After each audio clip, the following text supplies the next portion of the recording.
This is a show about facing fear, unlocking courage, and taking action. Courage isn't necessarily a daunting thing. It's going to give you more purpose. It's going to give you more drive. It feels like making a courageous decision is going to get you closer to who you aspire to be. It's knowledge plus faith plus action equals courage. Always stay calm, but you always have to be able to audible. You see multiple ways, right? So like you have your plan. 99% of the time, the plan doesn't work to the absolute perfection. So you have to be able to audible. You have to be able to accept that maybe it's not perfect, but you did a great job and you had a strategy going in.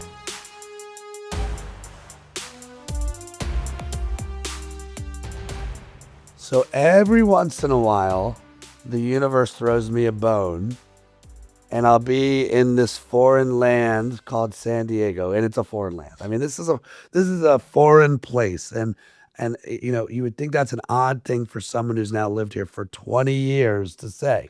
But my identity remains very East Coast, and I don't know if that's like a badge of honor or just it's just a fact. Like I feel very much that my New York wiring, I'm proud of that. But then when you see it in someone else, and my guest today, I had a chance to hear her speak at a conference, and I knew instantly, I'm like, oh, she's my people. Like I got to go introduce myself, and so Jackie, I'm so excited to talk to you today, and bravo for having the courage to move to San Diego. You're the VP of marketing and sales for SeaWorld San Diego, and I think Sesame Place also falls under your tutelage. So, one, do you see yourself as a San Diegan? Like, are you a New Yorker that lives here? How do you describe it?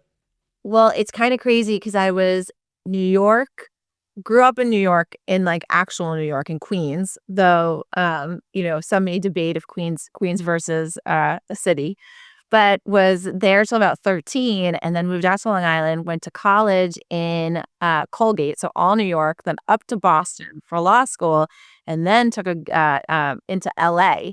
So was in LA for about 25 years, maybe less than that, 20 years, and then have been in San Diego.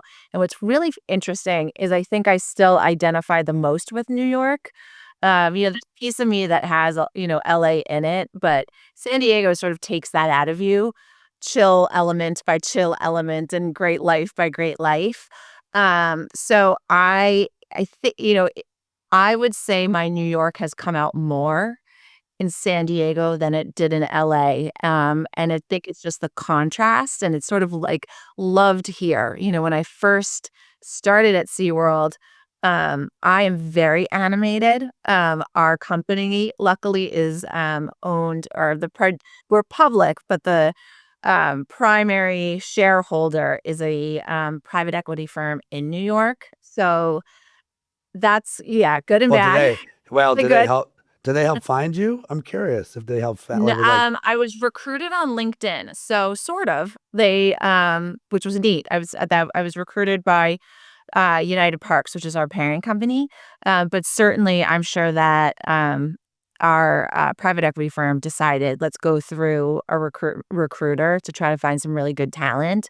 Not to say that I'm really good talent, but I appreciate and am very grateful to work here. It's been such a cool experience. But it's funny because, on those calls, I'm very New York and I'm very, animated. I'm even doing my hands now, which is just always New Yorkers. But I'd say that I'm somewhat San Diegan. I'm kind of a hybrid of San Diego, to answer your question. San Diego, New York, with some LA. It's still, there was a large period in my life that was spent there. So yeah, I love San Diego though. I couldn't be happier to live here. Yeah, me too. And I'm grateful. I mean, a lot of my time unfortunately is on airplanes, but my family's very happy that they live here. And to your point, like I always have that like same when the plane lands back in San Diego, I have yet to experience a time where I was like, I didn't have that. It really is a great place to live. I feel like I'm now part of the San Diego Tourism Board, doing an ad for tourism for San Diego. But it really, don't you feel that way too? I'd say that one of the coolest things about San Diego is like people are incredibly friendly. And it's interesting because like they're so friendly. They want to work with you. They want to partner with you. They want to talk to you and they personally meet you. Like it's a really open city. There's not a lot of ego. And they kind of accept everybody for who they are, which is pretty cool. I always think of it as like and forgive me for sounding like a jerk here, but a small city and a big city and a small market. Like, it's not a New York or a Los Angeles in terms of that sort of like power, but it has its own power where, everyone is happy. And everyone is just down to earth. In New York, you sort of have to prove yourself and like are we allowed to curse on this podcast? Yeah, have at it. Of Right. course. Everyone's an asshole to you, and then you prove yourself, and then you're in, and there's like this loyalty aspect. And there's less proving of yourself in San Diego, but there's quite a bit of loyalty. There's quite a bit of down to earth. I would liken it more to New York than I would liken LA to New York. So I think New Yorkers probably find a nice, good balance here because you can still work really hard, but it tones us down a little bit in the sense that like, you wake up and you can smell the ocean. People have a different lifestyle.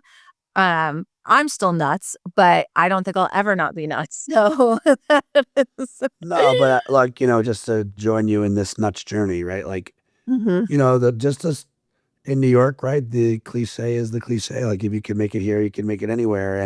And you really do. If New York City is a treadmill in 10.0. It's like, it's really hard to get on it and not bust your chin. Mhm. But if you can get on the dang treadmill and run at that pace, that says something. By the way, also really hard to get off a treadmill at 10.0. So it's hard to get off of that. The irony, so again, I've been here 20 years, and this is not to in any way, shape, or form vilify creativity or marketing in San Diego. When I got here, there was like, I was told to go find one particular agency that had figured out a way to break through. And like, the caliber of creativity, it wasn't LA, it wasn't New York, it wasn't Right. San Francisco. And so I'm like, that's where my nuts took over. I'm like, Mhm. we're going to do it from here.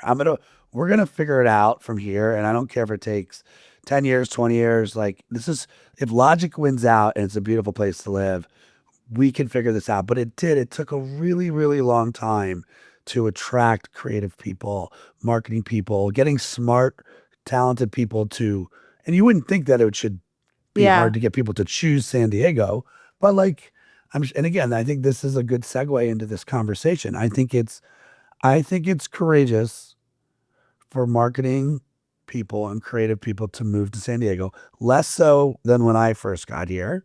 Mhm. Yeah, and I think now it's like even remote work, it's a little less. But also, I think it's very brave of you and it's courageous of you to take on SeaWorld because I think people have strong opinions about SeaWorld, which is why I'm like, oh, Jackie's a perfect guest. She's great. She's you've had, I mean, you've been on the gig for what? 7 Um, months? 2 years 2 years. and Okay. over 2 years, 2 years, 3 months, somewhere in there. And I was actually told by a few friends, I think I shared this with you previously, not to take this job. So I had been in LA, and just to take a step back, I decided I didn't want to be a attorney. I went from college to law school. That's where I was in Boston. Practiced for a year. It wasn't for me. I broke up with a boyfriend, just kind of the usual sort of like immature stuff you're doing at like 24.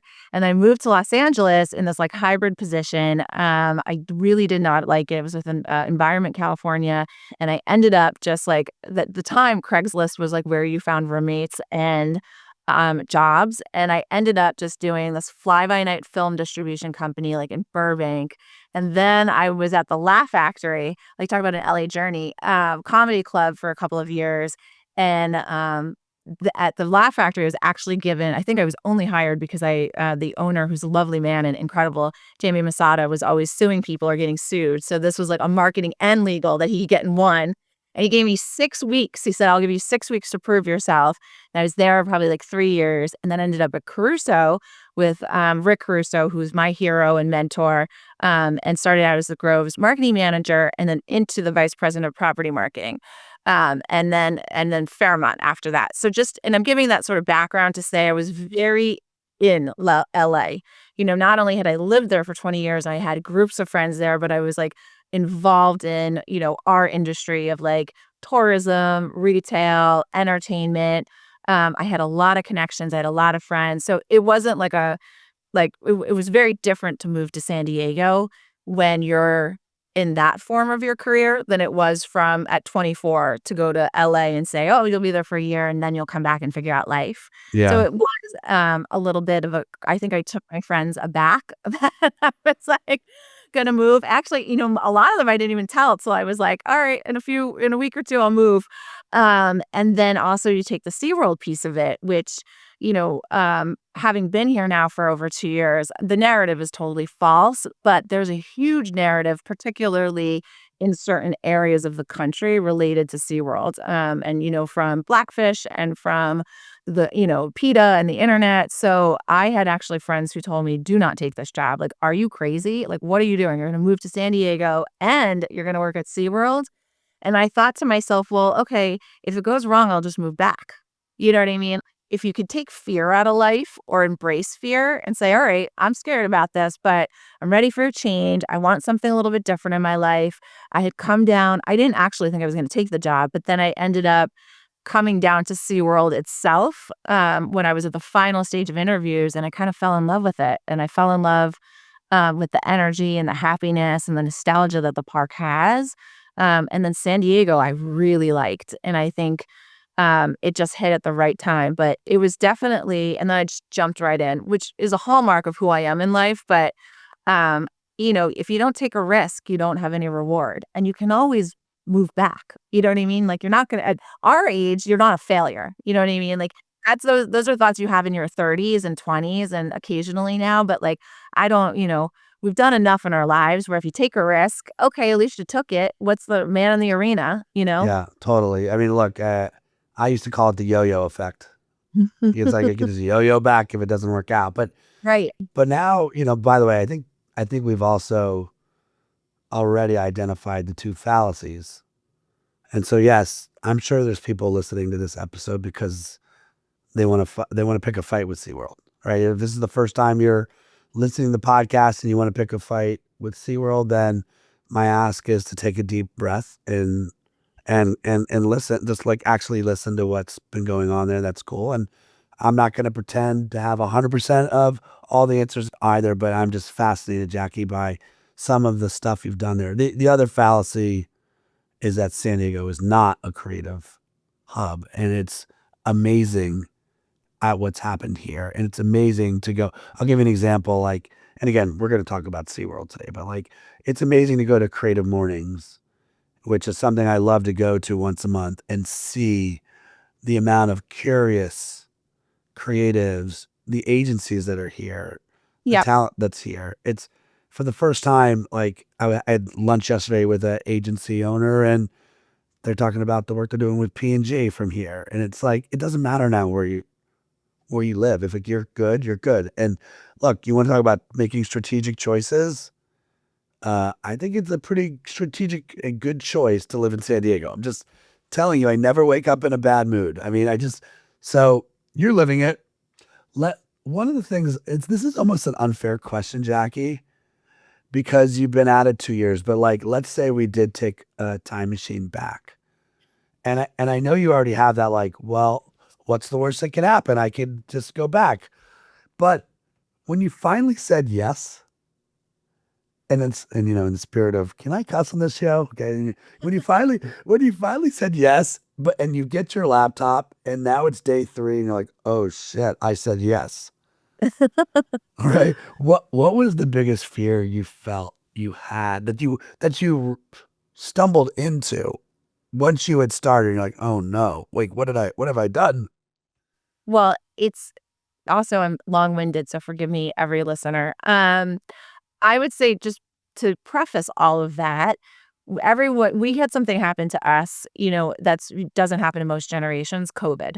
So that period of time, I think kind of, you either like, everyone went through something during it, right? So I think that allowed me to not be as fearful. Like that was just so like such an insane and weird time. And right before COVID, I had actually left Caruso and gone to this startup, this veterinary startup called Modern Animal, which has just been acquired and has done quite well. But I was not equipped for going from a VP level to a startup and like having no understanding of the startup world really and like what that meant. Like we were in a WeWork. So that was the biggest fear level I've ever had in my life because I just wasn't like all of your phone stops ringing. Like I was connected with 6 different properties. I managed huge teams. And then you're in like a WeWork with engineers trying to figure out an app for you to call a vet to talk about your animal. Like it was just so weird for me.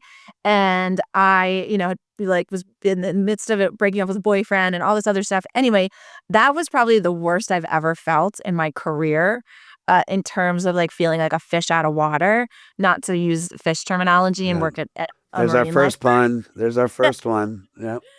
So after that, I kind of had to rebuild myself, and I was only there like 6 months, but it was really tough. It was a really good growth moment in the sense that like my ego was too, it took a beating. I didn't know if I could do things in life, and then I had to rebuild in hotel. So by the time I got to SeaWorld, even though it was different, it was really recognizable. So like day 3 reminded me of what I had done in the past because you're always on, it's 365 days a year. You're promoting, presentations, launches, attractions. Like it was familiar enough where I felt really good. I would say where it was unique was I got thrown right into the fire. So there hadn't been a VP in my role for like at least a year, I want to say.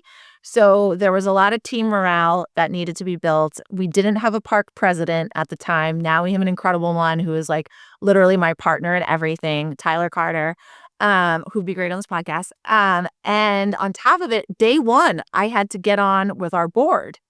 They were like, okay, now you're going to present an LA strategy. And had I not been like in as far in my career and, just confident enough, I couldn't have done it. But like I had failed so much before or felt uncomfortable before. Or I had done all these international volunteer trips where I was trying to do citizen journalism. Like I'd done enough things where once I got here, I was like, okay, you can do this. Like you just have to um just keep putting one foot in front of the other and it'll click. And it was luckily familiar enough versus like the startup where I was like, what the heck is this?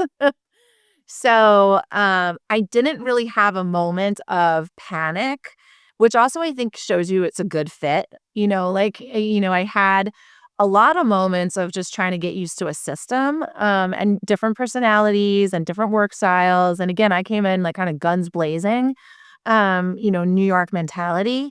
Our park president soon got promoted into the role and he's guns blazing. He came from the Disney World. Excuse me, I'm a little sick. I have 3 wonderful foster children, one of whom is in preschool and got us all sick this week. But guns blazing. And so our energy was really well accepted really early on. And I think that really helped a lot. I'd say the other thing about San Diego, just bringing it back and why I didn't feel that panic moment. My team here is amazing. And, I'd say across the board, like it's probably not 100% anywhere. People that work at SeaWorld have chosen to work here. So there's they're willing to take all the crap that they could get from anybody else or the internet, and they have a love of animals. So it's almost like I feel like it's a higher calling because, our animals can't speak for themselves. So for me, I was like, okay, you're in this job. You're going to do the best job you can do because your team hasn't had a good leader in a year. You're also going to do it because these animals deserve some pride back. And not like they feel it, but like I got the back against the wall mentality really early on and was like, we're going to show the world that we're, caring and loving and, do the best animal care and do the best rescue. And we're going in and, they criticized LeBron James. They told Michael Jordan that, he was responsible for his father's death. Like the world will come at you. Remember the gambling debt? And they said Oh, that was totally. why Yeah, like the world's gonna come at you every which way it can, and you have to react to it. And if you take it personally and you don't keep plowing forward, that's when you fail. But like, again, very long-winded listener, so sorry. But now, now I already brought Michael Jordan, LeBron into the conversation. But like it's I felt really good from the gate here. Yeah. And I Well, haven't stopped feeling good. I'm curious if, when you first come down and get toured around, right? Detective Jackie's like looking Yes, where, of course. right? Like where's the thing they're not showing me that I should be looking for? So what what was one thing you discovered once you got behind the curtain that you just wish more people understood? Um, it's God, there's so much. So my first week here, I went back behind the curtain with our VP of Zoo, Eric Ochin, who's incredible. He's been here about 30 years. He met his wife here. She was I think she was with Sea Lion, as a sea lion trainer. He was, started out in the fish house, worked his way up. So that's an example of like so many people that work in our zoo team. A lot of them have been here 15, 20, 25, 30 years. Like they've met their spouses or their kids have worked here. They are so dedicated and passionate to the animals. And I would say the thing that really stood out was this philosophy of like positive. We only do positive training. So I never came from a zoo world. Like I didn't even like theme parks. Like you couldn't have caught me dead in a theme park. Like, no way.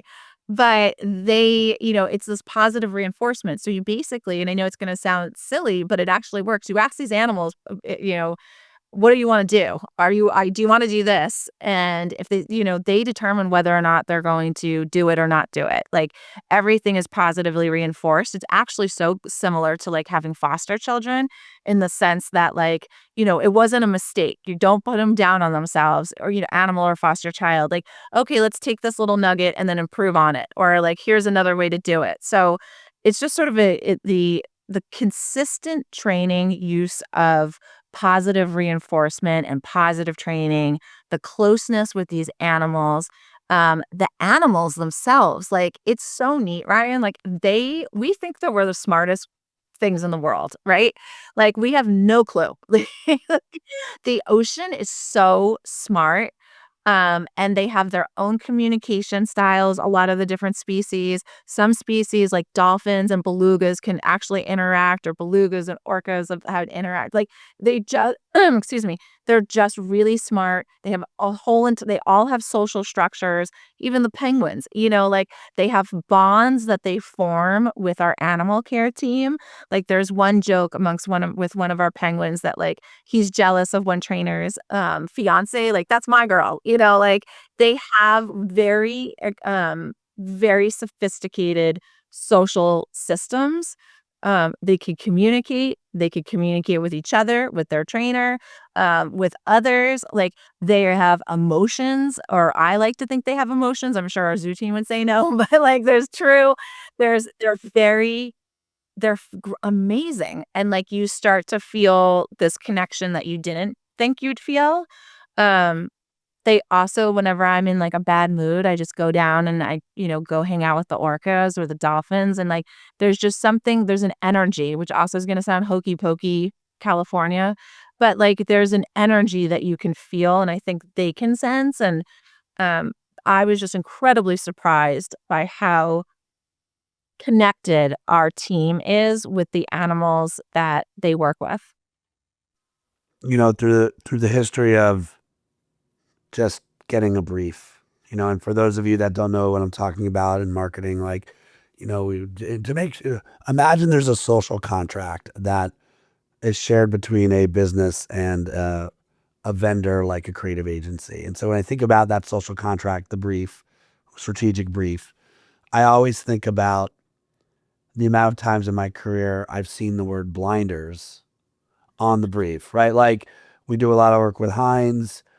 The blinders is that like that's the only sauce people. It has to be Heinz, but like they've got hundreds of thousands. They've got this machine now called a remix machine. That's like the fountain machine, but for sauces. So if you like a little bit more spice or tang, right? But Mm-hmm. hey, that's their problem is the Heinz blinders and people only turn to Heinz. Or like, just to use someone in town, like Rubio's was the fish taco. Like I remember a brief where it was the blinders was how do we get people to extend beyond the fish taco? Good problem to have, by the way. But at SeaWorld, the blinders is like, people feel they know the entire story. It's again, Right. there's somebody listening with their arms crossed right now that you come into this job now and you're 2 years in and yet people still think you don't have the luxury of starting with a blank page. You've got the perceptions, you've got the controversies, you've got these deeply held assumptions. There are these blinders that the skeptics have. How do you go about letting the world know you're more than what they think you are? Yeah, it's such a great question. A couple ways. So, right now we are one of all three SeaWorld parks, the Georgia Aquarium and Shed Aquarium, are part of like the largest international rescue that's ever happened. And there are all of these, I think there's 30 plus belugas in Marineland in Canada. Marineland is a shuttered park. Basically, the owner of Marineland said, pay for pay for food and care of these animals. The Canadian government said, no, we're outlawing animals and human care. They said, okay, well, we're going to euthanize them. So the AZA, which is the American Zoological Association, and the aquariums and SeaWorld got together. I don't think most people know about the SeaWorld rescue arm and how prevalent it is and how many rescues it's done. It's really, it's very sad that the belugas have to be rescued, but the ability to tell this story now on such a national and international scale is a wonderful one. So when you're thinking about SeaWorld, I would just say, I always tell people, come and check it out. If there's people that are going to be detractors, there's people who are going to be SeaWorld fans and stands, and then there's everybody else in the middle. And it's up to you guys to figure out like how you want to approach life. But I always say, go check it out for yourself and make your then have your opinions. It was the same thing I did. I came and checked it out, felt really good about it. But, that's as far as I go, really. I just want people to do their homework, like come and see it for themselves. There's always an ability to, meet our rescue team. They're out in the world as well, popping up at different places in addition to you actually being able to see them. Talk to our animal care experts. They're all over the park. And you spiral down a hole in the internet to good and bad places, but the basic gist would say, come and check it out. See what you think. I feel like this is such a marketable part of what you're doing, right? Like most guests, they're never going to see SeaWorld's Rescue Center. They're never going to, I don't like that number, 43,000 animals you've helped rescue with the goal of rehabilitating them and returning them to the wild Mm-hmm. that's not small. Is there like a singular rescue or a member of the rescue team that did sort of change the way you personally saw SeaWorld? I don't know about me personally. Like we have an incredible curator that leads the rescue team, Jenny Smith. I went on a return. So I would say that really early on in my job, and I actually had the ability to bring two friends of mine from Los Angeles who also happen to be colleagues in industry. And the three of us went on a return and we returned with the rescue team. So we returned a turtle, a sea turtle, I want to say 4 different Guadalupe fur seals, and it was life-changing.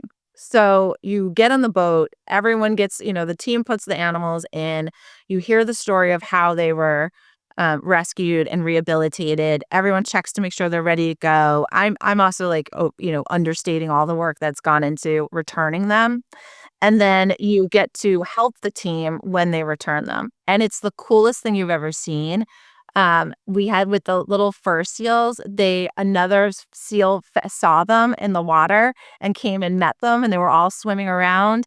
With the turtle, I think the turtle had been rescued twice, and for a variety of different reasons, and now this was its second return.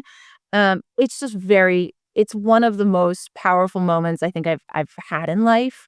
And as I mentioned earlier, I did international volunteer work in Vietnam, Ghana, Peru. I've seen a lot.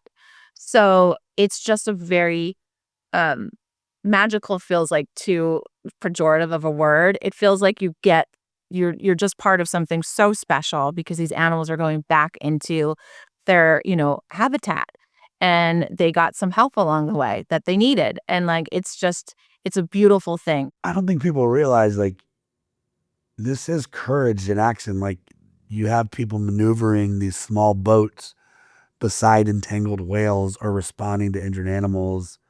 And there's like high stakes decisions that are being made. You're doing the best you can to follow protocol, but I'm sure sometimes there's not a playbook on like how to actually integrate or save or start the rehabilitation process. Humor me. What there seems to be a big metaphor here with like how this applies to leaders in the corporate world, right? And how teams can remain calm or creative, or like it does sometimes feel like we're in rehabilitation mode or we're entangled as a team. What's the metaphor that comes to mind for you on like how this applies to courageous leadership? Oh, I'd say like all of it, right? Like, always stay calm, but you always have to be able to audible. You know what I mean? Like, not to make like a sports analogy, but like, you're at the line of scrimmage, you look down the field, you see one, you have the intended play, but then that's falling apart. Though you're like, there's a pass rush, so then you have to throw the other side and boom, touchdown. So I think that's the same thing probably that happens with the rescue team. Like you go out with a plan in mind, and then it doesn't always work. Sometimes you have to come back without help, especially with those entangled whales. Sometimes you have to redo it. Sometimes you have to make a play and a change. So I think in the corporate world, a good leader always is looking at you, and you get there at a certain time in your career. You see multiple ways, right? So like you have your plan. 99% of the time, the plan doesn't work to the absolute perfection. So you have to be able to audible. You have to be able to accept that maybe it's not perfect, but you did a great job. Or, and you had a strategy going in. So I think there's that metaphor works really well.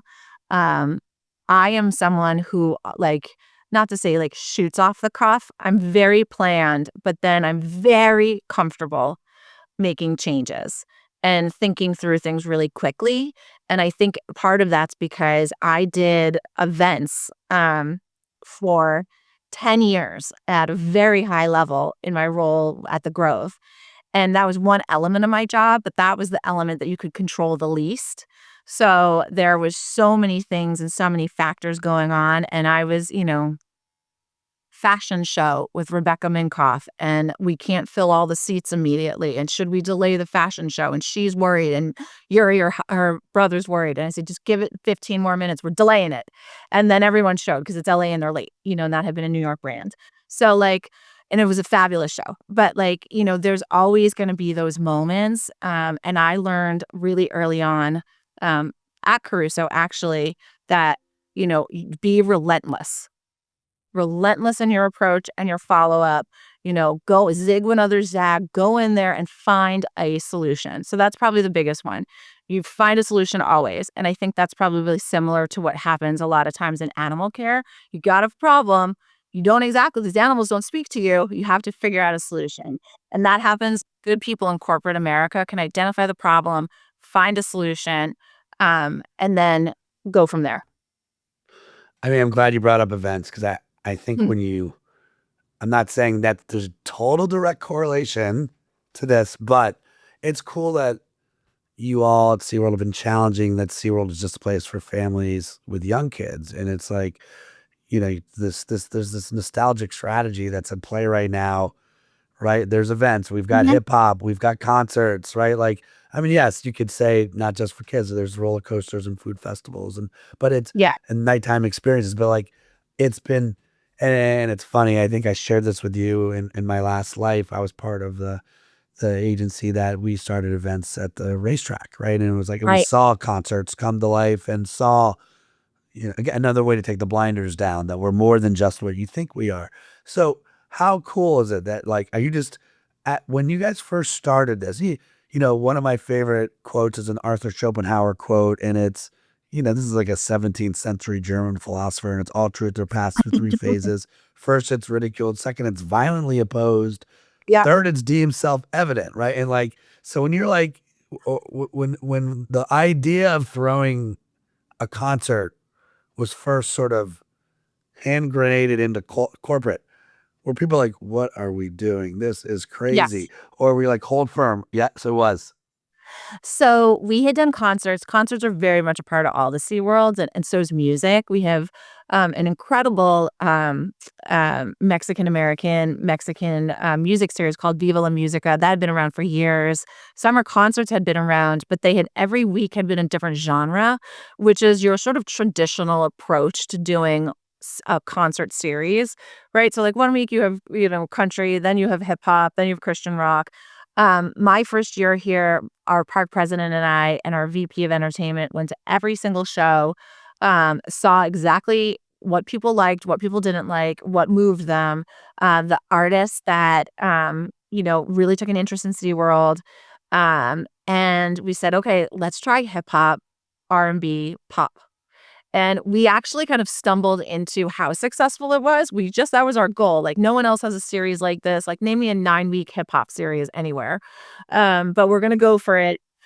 We booked, we worked with AEG and we booked the talent. And it was at first, and then it went viral literally almost immediately. And we didn't realize that would happen. We thought like 1 or 2 of the weeks would, but the artists, there's something about like millennial hip hop and R&B and pop that really appeals multi-generationally. You're in this outdoor amphitheater. The talent is so good. These artists have been around for like 20, 30 years. They have incredible fan bases that are built in. They are so ecstatic to be able to engage with their fans. Like Genuine jumps into the audience every time. He's kissing moms. He's singing with them. Soulja Boy was just here, and this is his second time with a birthday cake. Bow Wow had it the last time. There's just this energy and this familial sense. And so it took off with the Yin Yang twins, and our corporate team was a little bit hesitant because they'd never seen anything like this before. Like, is this a good thing or a bad thing? Like, all these things are going viral. Like, what does viral even mean?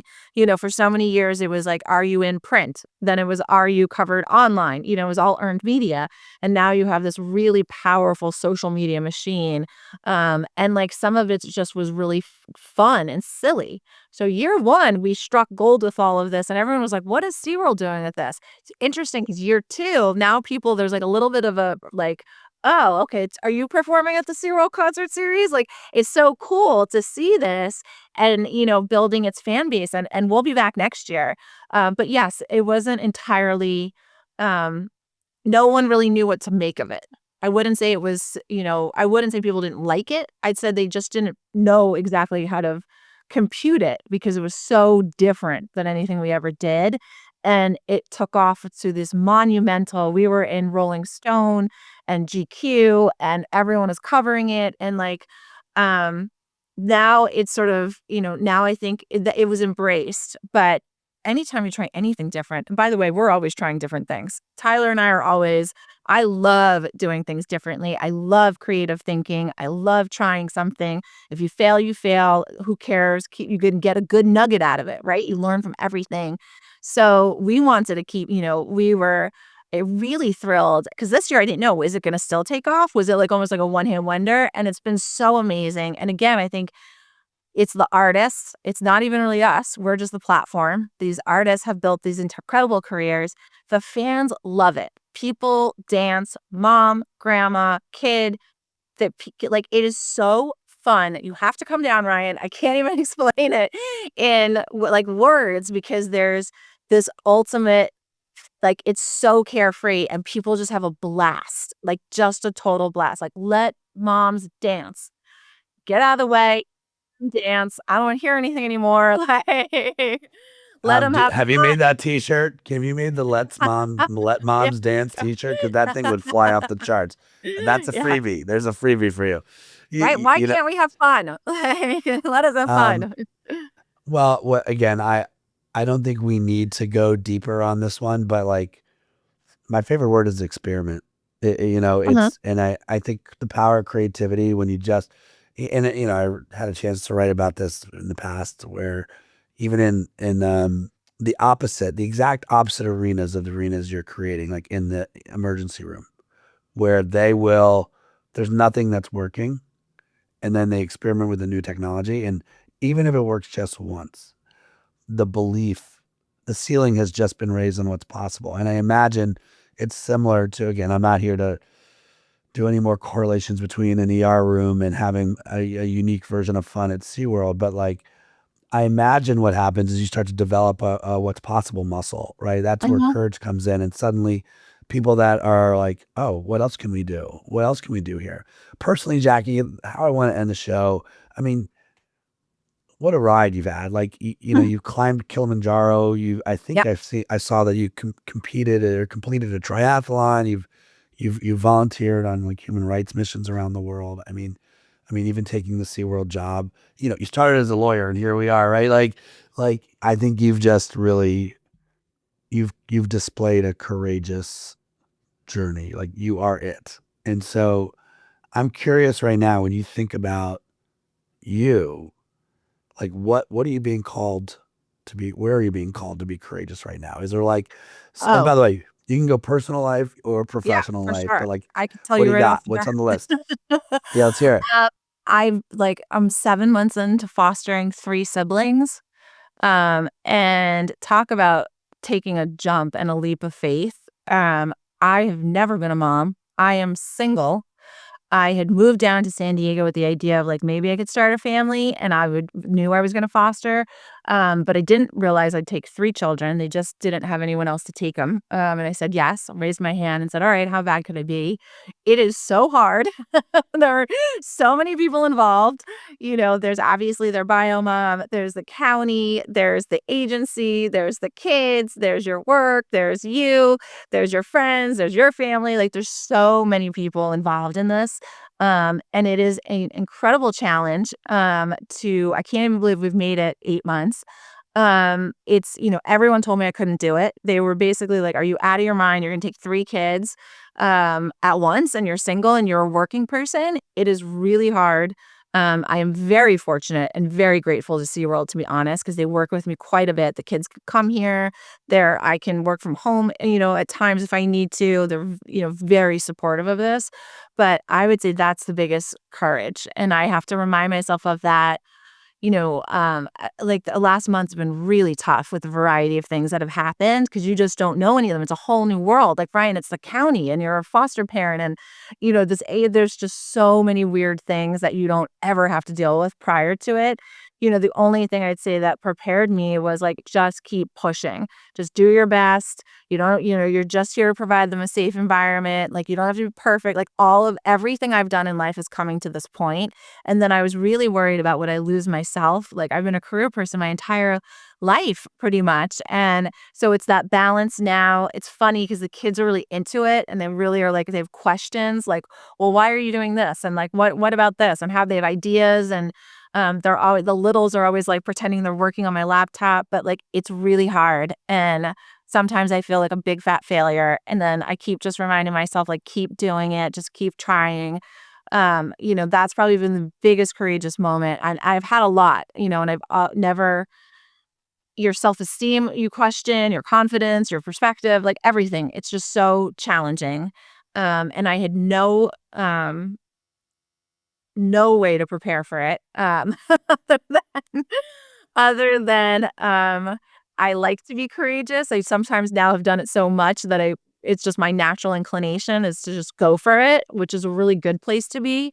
I have less fear, I think, because I've done so many of this. It's like the brain recognizes, keep pushing yourself, but it's a whole different muscle to use. You have to get really, you have 3 humans to think about who have been traumatized. And then, so that's the biggest thing that I've been going through, and, we'll keep battling through, but Uh, it's definitely a wild one. I mean, I will be the first to acknowledge that what I what I think I know, because you never know, but what I think I know is that courage is a relative thing. Like, what might be courageous to one person is table stakes for another. But what you've chosen to do is so courageous, and makes me wonder. Like, well, this is sometimes what happens is it's like, is this a podcast, or are we just having a conversation? And this is the part where we're just having a conversation. Yeah. But I'm going to give a shout out to my friend Jeremy Lowenstein. I don't know if you know that name or not.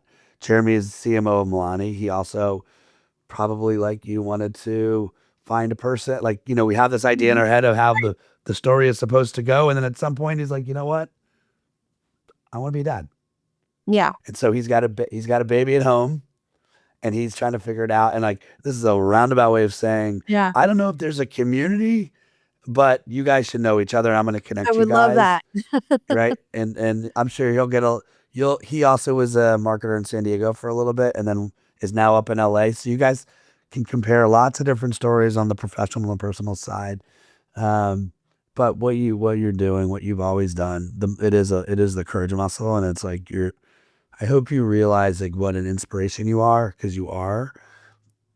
It's true. And there are times where, only because I know a little bit of the background, like, I remember meeting Bob Iger. We had a chance to swap books, and he loves courage too. And I'm like, Bob, I mean, I don't know if I'm just an observationalist of courage, but like, you're living it and you're doing it. And I feel the same way about you, Jackie. Like, stay courageous. Keep just presenting the opportunity for people to experience the brand. And yes, I'm coming to see you. Like, actually, Yes, we'll talk please. offline, but I'm coming to see you sooner than you think, because my kids are like, can we please go to SeaWorld? I'm like, I think I know somebody who can help us with that. I got But a guy. I got a guy for that. I got a girl for that. But stay at it. And I'm excited to also, let's think about what 1,000 days look like from now. Like, Yeah. as the story continues to unfold and you continue to tell other great stories about the rescue center, let's absolutely have you back on and see what else has progressed since then. I love that. And I'm so honored to have been a part of this. It's Oh, it been was great. great. Yeah. Great show. All right, Jackie, stay courageous out there. Thanks for tuning in to this episode of the Courageous Podcast. If you enjoy the show, don't forget to rate and review us on Apple Podcasts so more people can find us. See you again next week.